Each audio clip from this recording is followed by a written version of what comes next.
Welcome to omega India TV.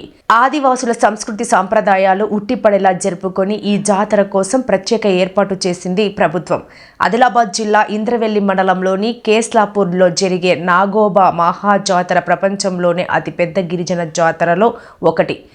సర్పజాతిని పూజించడమే ఈ పండుగ ప్రత్యేకత. ప్రతి ఏటా పుష్యమాసం అమావాస్య రోజున తమ ఆరాధ్య దైవమైన నాగోబా శేషనారాయణమూర్తి పూరి విప్పి నాట్యమాడుతాడని గిరిజనుల నమ్మకం. ఆదివాసీ గిరిజనులు అత్యంత నియమనిష్టలతో నిర్వహించే నాగోబా జాతర అట్టహాసంగా ప్రారంభమైంది. ఈ జాతరకు వివిధ రాష్ట్రాల నుండి ఆదివాసీ గిరిజనులే కాకుండా గిరిజన ఇతరుల భారీగా తరలి రావడంతో భక్తజన సంద్రంగా మారిపోయింది. మేస్ట్రం వంశస్థులు 10 రోజులుగా ఎడ్ల బండ్లపై తిరుగుతూ గంగాజలం తేవడం కోసం మేస్ట్రం వంశస్థులు అందరూ అన్నదమ్ములను ఆహ్వానించడం జరుగుతుంది. అన్నదమ్ములు అందరూ వచ్చిన తర్వాత గంగాజలం తేవడం కోసం పాదయాత్రగా తలమడుగు మండలంలోని ఉన్నటువంటి గోదావరి నది వెళ్లి పవిత్రమైనటువంటి గంగాజలాన్ని తీసుకొచ్చి ముందుగా ఇంద్రవెల్లిలోని ఇందూరాయి దగ్గర మహాపూజ చేసిన తర్వాత కేస్లాపూర్లోని మర్రి చెట్టు దగ్గర 4 రోజులు బస చేస్తారు. తర్వాత పవిత్రమైన గంగాజలంతో మొత్తం ఆలయాన్ని శుద్ధి చేస్తారు. ఆలయాన్ని శుద్ధి చేసిన తర్వాత మహాపూజను శ్రీకారం మొదలు పెడతారు.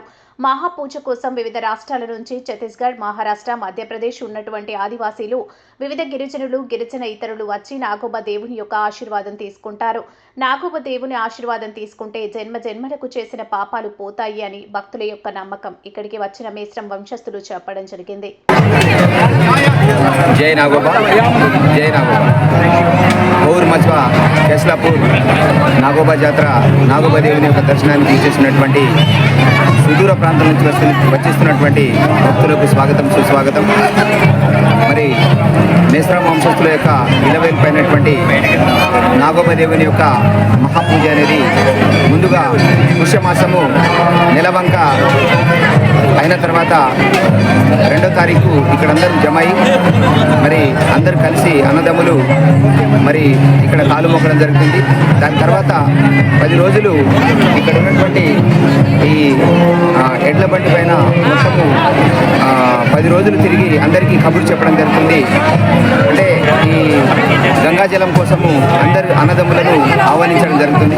అందులో భాగంగానే జనవరి 11 నాడు ఇక్కడ కేస్లాపూర్ అంటూ గౌర్ మధ్య జమై అందరూ ఆ రోజు అన్నదమ్ములందరూ జమై ఇక్కడ నుంచి గంగాజలం కోసము పాదయాత్రలో భాగంగానే మరి వాళ్ళు కలమడుగు మండల్ హస్తినమడుగు ఉన్నటువంటి గోదావరి జలాల కోసము పాదయాత్రగా మహాపాదయాత్ర ఇక్కడ నుంచి ప్రారంభమవుతుంది.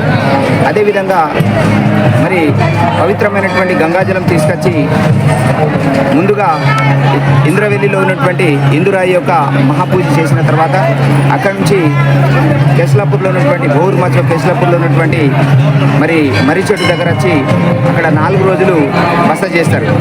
ఆ 4 రోజులు ఏముంటుందంటే దేవుని యొక్క గుణగణాలు, దేవుని యొక్క చరిత్ర, మరి గంగాజలానికి ఏ విధంగా వెళ్తాము అవన్నీ చరిత్ర అనేది ఇక్కడ ప్రధానులు అనే కాలజ్ఞానటువంటి ప్రధానులు తమ కీక్రి వాయిద్యం ద్వారా డోలు, తుడుం, కాలికం ద్వారా మరి 4 రోజులు దేవుని యొక్క గుణగణాలు చెప్తారు. దాని తర్వాత 28/1/2025 అంటే 28వ తారీఖు నాడు మరి మహాపూజ కోసము మరి ఆ గంగాజలంతో ఈ ఆలయానికి విచ్చేసి ఆ గంగాజలంతో మొత్తం ఆలయాన్ని శుద్ధి చేసి మరి మహాపూజ యొక్క శ్రీకారం అనేది రాత్రి 9 గంటల నుంచి ప్రారంభమవుతుంది. మరి ఆ విధంగా మహాపూజ కోసము వివిధ రాష్ట్రాల నుంచి ఛత్తీస్గఢ్, మహారాష్ట్ర, మధ్యప్రదేశ్ ఉన్నటువంటి ఆదివాసులు, వివిధ గిరిజనులు చాలామంది ఇక్కడ వచ్చేసి ఈ నాగోబా దేవుని యొక్క ఆశీర్వాదము తీసుకుంటారు. చాలా మహాత్ముడు కలిగినటువంటి ఈ నాగోబా దేవుని యొక్క ఆశీర్వాదం కనుక తీసుకుంటే జన్మలు చేసినటువంటి పాపము ఇలాగే పోతుందని భక్తుల యొక్క నమ్మకము. అందులో భాగంగానే ఈరోజు చాలామంది వివిధ ప్రాంతాల నుంచి వస్తున్నారు. వచ్చేటటువంటి భక్తులకు స్వాగతం, సుస్వాగతం. దాని తర్వాత మహాపూజ తర్వాత కొత్త కోడళ్ళ పరిచయ కార్యక్రమం ఉంటుంది. దాన్ని బేటింగ్ అని అంటారు. మరి ఆ బేటింగ్ తర్వాత ప్రతిరోజు రోజు ఇక్కడ ఉన్నటువంటి 4 రోజులు కూడా వివిధ రకాల పూజలు జరుగుతుంటాయి. అందులో భాగంగానే తెరసా పెయిన్ పూజ, పాన్ పెయిన్ పూజ, తర్వాత చివరికి మరి మండగాజులి, తర్వాత బేతాల్ పూజ చేసిన తర్వాత మరి ఇక్కడ నుంచి మేసరం వంశస్థులందరూ గంగాజలంతో షాంపూర్ గుడుందేవ్ ఆలయానికి వెళ్ళి అక్కడ పూజ చేసిన తర్వాత వారు తమ ఇంటికి వెళ్ళడం జరుగుతుంది. జై నాగోబా.